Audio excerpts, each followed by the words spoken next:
a visitar a nadie en su casa vacía y nos dijimos nada. Le di lo que no tengo y esto pasó mañana. Sabbat 91, Magia del Caos. Hoy vamos a hacer un repaso de este taller de Magia del Caos reducido con el texto de Peter Carroll, Liber Caos. Mi nombre es Pablo Barrera, títulos.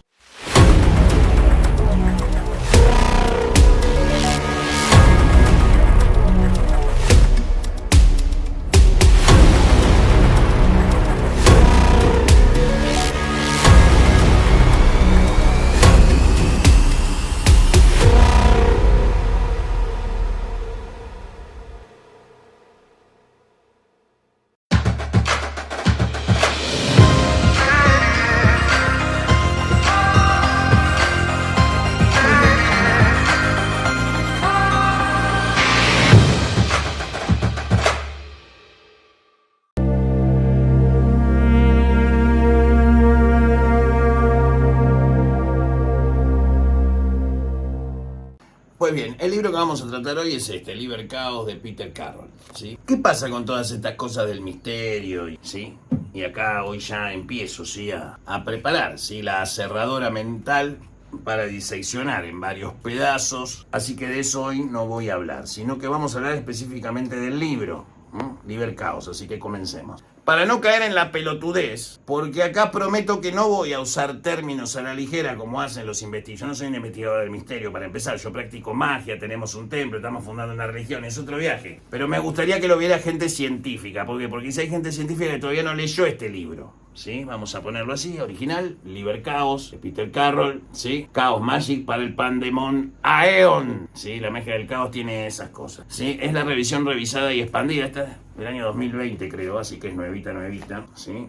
Es de Weiser Books, ¿sí? Original, ¿sí? Es un libro que recomiendo para toda la plana científica, ¿sí? El Austin Osman Spare de Bolsí, ¿sí? Que sería en realidad el padre de todo esto, y Carroll le da toda una coherencia cósmica al asunto a través de un asunto muy importante que venimos tocando. El tema es así. Yo voy a dar explicaciones sobre los conceptos básicos de qué es la magia del caos y lo que no es la magia del caos. Atiende la doctrina unificada a la magia del caos, por supuesto, y tiene sus tratados que van a estar en el Gamalcam. Más que tratados, son llaves de apertura, ¿sí? A otros universos que he diseñado para... La magia del caos es una magia que trasciende toda tradición, ¿sí? No necesita de seguidores. No sé si eso le suena con alguna otra cosa. No necesita de estructuras físicas. Digamos que la magia para la magia del caos es un componente inherente de la creación del universo. La magia está entremezclada entre tiempo y espacio como un elemento más fundamental de la transformación y el movimiento, ¿sí? De esta realidad material. Entonces tenemos que entrar. ¿Por qué dije que me gustaría que lo lean científico? Porque yo ahora voy a dar una explicación muy imperfecta, probablemente muy alejada de las explicaciones de las personas que trabajan todos los días en la ciencia, y tomen este video como educativo e informativo por si no leyeron estas cosas. Porque Peter Carroll, en este libro, plantea dos ecuaciones matemáticas que demuestran, probablemente, por eso le digo, si hay comunidad científica, lean este libro, porque hay al menos dos ecuaciones matemáticas que muestran la existencia de la magia dentro de este universo. De hecho, ahora Peter Carroll ha dejado la parte de la magia del caos, se ha hecho físico y se ha dedicado a esto de lleno. ¿Por qué? Porque la magia, lo importante, el aporte de Peter Carroll, es que la magia que él expone, aparte de sacarte de cualquier otro paradigma y otra configuración, más allá de los rituales elásticos, lo aleatorio, etc., él lo que te da es la posibilidad de crear una magia que sea cuantificable. Si yo puedo hacer una cuantificación de la magia a nivel científico, puedo establecer un montón de valores relacionados con esa cuantificación que podemos expandirlo n veces, ¿sí? El tipo de cuantificación que podemos realizar, y podríamos replicar cada acto mágico o inclusive anticiparnos hacia un proceso va a ser conforme a un requisito especificado. Esto que dije último tiene que ver con el PDCA de Deming, Plan, Do y Control Action. La magia tiene que pasar la prueba del ácido de la ciencia. Ahora bien, para hacer magia del caos tenemos que tener claro por lo menos las diferencias básicas a nivel barrio sobre la teoría de la relatividad general de Albert Einstein y todo lo que tiene que ver con la física cuántica. Según yo tengo entendido, hasta ahora ninguna de las dos teorías se pueden superponer entre sí, es decir, son incompatibles. Entonces, ¿cómo carajo hago yo, a vos que estás recién bajando del 100 y viendo este programa, cómo hago yo para explicarte en un sabbat de 20 minutos, sin ser físico, sin ser un científico, sino simplemente un mago ceremonial pequeño, que solamente está creando una religión para el nuevo orden mundial, te puede explicar con total inexactitud?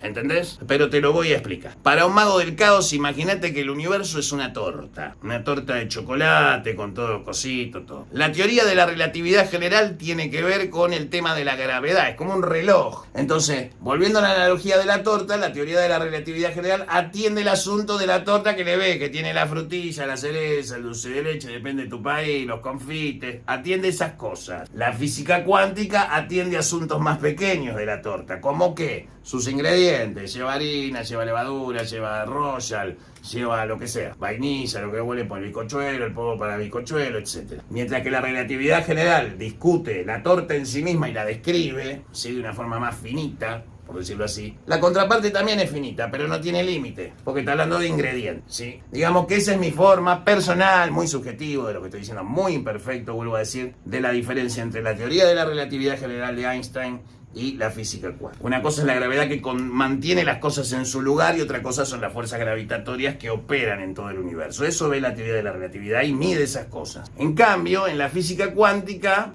digamos, cuando llegás a la unidad mínima de reducción, o sea, mucho más allá de los átomos y sus partículas subatómicas, te encontrás con partículas teóricas, ¿no? Todo esto es teoría de números, es matemática, ¿sí? Te encontrás con un campo cuántico, con una unidad que se llama cuanta. La unidad medible mínima. Cuando pasa de esa unidad de medición, las cosas pasan más allá de esa unidad de medición, las posibilidades de la ubicación de una partícula son infinitas. Por eso les recomiendo ver, por ejemplo, videos científicos sobre el experimento de la rejilla, donde el observador, si es observada, la partícula se comporta de una manera y si no es observada, se comporta como onda. Es decir, cuando es observada, toma forma y cuando no es observada, está en infinito potencial como si fueran ondas de agua. La magia del caos enseña el arte y la búsqueda científica replicable de manipular el campo cuántico para transformar la realidad acorde a nuestra voluntad. Esas serían en esencia la mejor definición que le puedo dar de lo que Peter Carroll ofrece en función de lo que magia del caos es. No es decir, bueno, hago esto, un sigil, me masturbo, miro el sigil y se cumple mi deseo. Pelotudeces no, sirve, sí, sirve. Sirve cuando sos Auti Osman Sper, que sublimó su propio deseo por la vía negativa, ¿sí? Es decir, tenés dos caminos para la iluminación. Algunos van a la iluminación a través del dolor, ¿sí? Pero siempre el camino de la magia es el camino de lo irracional, el camino del éxtasis. Tenemos que tener en nuestra cabeza el concepto de cuanta, ¿sí? ¿Por qué? Porque el concepto de cuanta nos va a permitir visualizar cosas que, si cuando las observamos se comportan de una manera, los pensamientos se vuelven cosas. Ahí está explicada la ley de la atracción. Los pensamientos afectan el campo cuántico. Si no, el experimento de la rejilla no tendría ningún sentido. Ahora, Carroll dice, nosotros podemos hacer magia en ese campo cuántico y transformar y permear toda la realidad usando los elementos más pequeños que después producen los elementos superiores como la materia más compleja de la que somos partes y consistimos. Por eso Carroll dice que no consistimos de procesos en curso. ¿Qué procesos? Procesos cuánticos de creación de orden a partir del infinito potencial, que es lo que está más allá del cuanta, que es la madre serpiente, el caos, fuerza y forma. Lo que está más allá del cuanta es el factor de forma. Lo que está más allá en términos religiosos es la madre serpiente, ¿sí? Es la diosa madre, la diosa forma, que le da forma a la energía. Eso está más allá. El cuanta es ni más ni menos que el gran arquitecto del universo. Entonces la magia del caos te enseña a entender cómo funcionan estos mecanismos, pero para que sea válido para toda la humanidad tiene que ser científicamente replicable. Si no, siempre va a estar en el terreno de la superstición. Esto es clave y Carroll pone sobre la mesa el asunto de la cuantificación de la magia, replicabilidad de la magia y quizás entenderla como una ciencia desconocida de moda, ¿sí? Eso sería en esencia. Ahora les doy un minuto de relax para decirle quién es la persona que puso dinero para que yo diga todo esto que sé que un 10% va a entender y el otro va a decir, me gusta cómo habla, pero no entendí una. Yo quiero leer uno que tiene que ver con la teoría de la magia del caos, pero antes vamos a hacer un resumen de cosas, ¿sí? Ya explicamos un poquito de física cuántica, un poquito de cosas. Porque aplicando estos conceptos, nosotros podemos predecir si un trabajo de magia va a funcionar o no. Nos da cuantificación de resultados. Ya se me caen los papeles del entusiasmo que me produce hablar de estas cosas. Porque interiormente, como digo todos los años, guardo la esperanza de que alguno entienda. Y estas cosas están indisponibles. Dice, Lali no quiere que aprendamos. Lo que vos no querés es leer, sorete. Pero yo no sé inglés, yo no tuve la suerte que tuvo usted, maestro, de que le mandaron a estudiar inglés. Es que yo crecí tan humilde como vos, pelotudo. La diferencia está en que tu mamá los sábados se va a escabiar con unas boludas y mi vieja usó 10 años el mismo par de zapatos. No puede resultar lo mismo. Entonces parate de ese estado de vulnerabilidad y decí qué historia de mi vida quiero contar. De la que fui un vulnerable o una persona que dejó una marca, una huella, que transformó el mundo de alguna manera. Bueno, aprender estas cosas es cultura también. No es que te tenés que hacer mago porque vas a leer esto. Lo que pasa es que Carroll propone cosas de fondo. Si nosotros no podemos cuantificar la magia en términos científicos, jamás nos van a tener respeto. Jamás. ¿Sí? Es la parte mercurial de la cábala, el hot, el poder de la mente, el poder de las ideas a punto de precipitarse, que producen una revolución o producen, digamos, errores en masa también. Conceptos que tenemos que tener claros. ¿Sí? Yo me hice unos resúmenes así en español para compartir con ustedes. ¿Sí? Vamos a desglosar 4 principios de la magia vistas desde la magia del caos, ¿no? Tiene sus principios, tiene sus reglas, ¿sí? Así que si pensaban que la magia del caos era hacer sigiles y hacerse la paja, hay muchísimo más que no se hace así. El principio del caos. El principio del caos afirma que la realidad es una manifestación de la voluntad y la imaginación, y que la magia es el arte de cambiar la realidad a voluntad. Si podemos acceder mentalmente al campo cuántico, lo que Carroll dice es que por medios esotéricos podemos acceder a esos niveles. Que lo venimos haciendo de siempre, pero no nos damos cuenta por todo el halo de misterio que hay detrás de todo esto. Si esto está disponible hace 45 años. Entonces lean. Ustedes quieren tener una vida mejor, lean, ¿no? Para empezar. Si no lees, no vas a llegar a ninguna parte. El principio de deseo sostiene que la magia requiere de una intención clara y fuerte, y que el mago debe enfocarse en lo que quiere lograr y no en lo que quiere evitar. El karma y los rebotes en la magia del caos, por ser agnóstico en cuanto a dioses se refiere, de hecho vos podés crear tus propios dioses. Si podemos crear egregores inconscientemente, imagínate conscientemente. El enfoque, el foquismo comunista, es la única cosa que el comunismo ha dado bueno, que es el concepto de foquismo. Para los de izquierda van a entender lo que quiero decir. El foquismo es una condición obligatoria dentro de la magia. Y en la magia del caos mucho más. ¿Por qué? Porque vos estás trabajando con elementos cuánticos. Cualquier cosa que tu pensamiento altere de lo que vos querés obtener hace que el resultado se debilite, por lo cual el dominio de nuestros propios pensamientos es una tarea difícil. Y aquí viene el principio de la gnosis. El principio de la gnosis se refiere al estado mental alterado que facilita la magia y que se debe alcanzar mediante diversas técnicas como meditación, el éxtasis, el dolor o el humor, ¿sí? ¿Por qué? Porque el humor es fundamental dentro de la magia del caos y generalmente el humor de la magia del caos es irónico.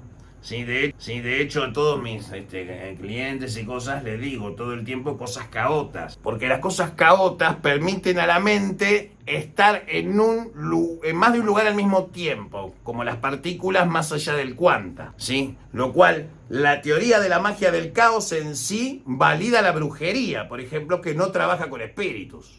Porque si todo tiene magia, no vamos a decir chispa del absoluto, pero si vos querés, magia igual chispa del absoluto, en todas las cosas, si yo combino la chispa que hay en tal hierba y combino la chispa que hay en tal otra, produzco tal efecto en el universo, sin necesidad de invocar ningún espíritu. Significa que esta planta y esta planta tienen a la misma partícula simultáneamente sucediendo al mismo tiempo en 2 plantas diferentes. Por lo cual la brujería de mayor naturaleza, que no tiene libro escrito, que es solo tradición oral, realiza magia cuántica mucho más potente de la que cualquier científico se pueda imaginar. Pero eso es propiedad de las brujas. Los magos tienden a manejar el macro. Entonces acá para manejar el macro tenemos que ir al micro, ¿sí? A la unidad de medición más allá de lo cuántico. ¿Para qué? Para estar en infinito potencial. Y eso es el caos. La manipulación de esos estados intermedios de caos a orden son la tarea del mago del caota, fundamentales. Y con esta pasión lo digo. Principio del azar. El principio del azar implica que la magia no es una ciencia exacta, sino una probabilidad estadística. Y que el mago debe aceptar la incertidumbre y el riesgo como parte del proceso. ¿Cuánto va a tardar en ser efecto, maestro? ¿Por qué tarda? Vos pides un trabajo y dices, Quiero que vuelva mi mujer. ¿y qué le hiciste vos? Y yo la engañé con 7 y ahora me arrepentí. Muy bien. Después tengo otro que me dice, Mi mujer me echó de mi casa porque toma mucha droga. muy bien. Vaya y hago esto con sala muerte. Al otro día viene y me dice, Estoy liberado.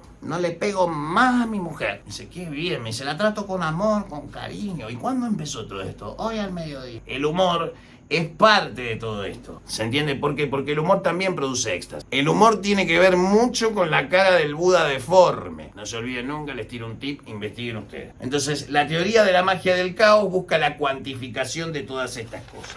En la magia del caos describe los componentes mágicos de la realidad. Describe los procesos de la magia. La astral mechanics. La mecánica astral de cómo el proceso sucede para que la magia se manifieste. Y la capacidad que tenemos de mensurar, medir el índice de probabilidades por un método científico que nos permita predecir o describir una tendencia posible de un trabajo. Un trabajo no funciona o tarda mucho cuando la persona que pide está asimétrica. Y hablamos de psicología el otro día. En magia le decimos asimetría. Y esto es muy interesante y ya termina este sábado porque con esto cierro la idea. El problema siempre en los resultados de los trabajos de magia es la asimetría. En magia usamos este término mucho. ¿Qué hace, Pablo? ¿Cómo andás? ¿Qué hace? ¿Qué no? ¿Cómo andás? Estoy medio asimétrico hoy. La magia ceremonial antigua o clásica, tipo Golden Dawn o magia ceremonial clásica, hace las cosas de esta forma. Pero como ahora tenemos una cierta cuantificación del proceso mágico, te cuento que eso que se hizo con magia tuvo estos resultados negativos que en su momento ellos no tenían conocimiento que podrían suceder por más buenas que fueran sus intenciones.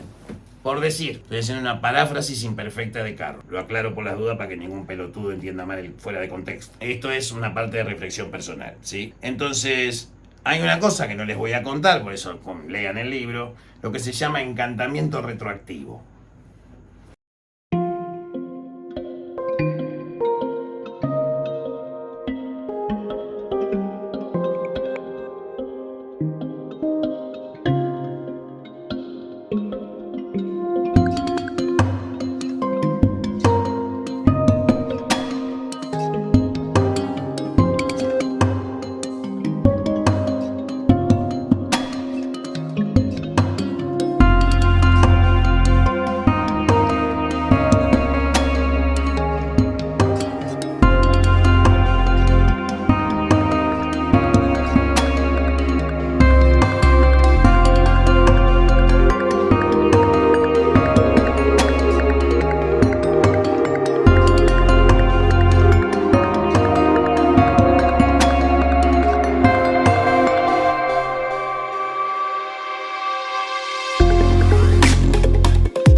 estamos ante la posibilidad, como humanos, de desarrollarnos hacia una magia cuantificable y que permita resolver un problema que no está resuelto. La ciencia, a veces a la ciencia se le piden cosas que no tiene por qué ejercer. La ciencia no viene contra la religión, la ciencia viene a, por lo menos, si no se sabe lo que es, describir el comportamiento de las cosas en el universo a través de distintas disciplinas. La pseudociencia le ha hecho mucho mal a la espiritualidad, pero estamos en estas reglas del juego. Ya no existe otra forma de comunicar cosas de valor que no sea comunicándolas. Entonces, si hay que comunicarlas, simplemente queda en el interés cultural de cada persona de ver el contenido. Pero nosotros lo hacemos para demostrarles que existen cosas previas, de todos millones de años a esto, que demuestren que estas cosas están sobre la mesa y están entrando al campo científico. Vos me podés decir como conspiranoico que yo soy muy inocente, que eso ya hace rato que se sabe, si no la CIA o los servicios de inteligencia no tendrían psíquicos, parapsicólogos y demás cosas, sí. Pero la tarea de los caotas, de los cuales me siento parte, por supuesto, creo que mi discurso es caota en sí. De hecho, creo que es el de los discursos de magia más generosos que se hayan dicho en español. Los demás siempre son una invitación al food. Fear, uncertainty and doubt. Miedo, duda e incertidumbre. Esto es suministrar información, no opinar. La magia del caos mal utilizada es peligrosa. ¿Sí? El próximo Sabbat va a ser un resumen que no sé de cuánto va a quedar. La charla total fue de 4 horas. De la charla de Zoom que hice el año pasado, para esta altura del año. Y son 4 horas... Ponele que 5 horas 13, ponele que entre silencios y todo nos quede 4 horas. ¿Sí? 4 horas de contenido, Sabbat número 92. Prepárate porque ahí van a escuchar las cosas que digo en una charla privada, que como antesala de quizás alguna posible charla en varios países de Latinoamérica, que no puedo decir, por supuesto, son los nombres de los países, el máximo de los secretos, ¿sí? Mi nombre es Pablo Barrera, que tengan muy buena semana, buenas noches y buena suerte.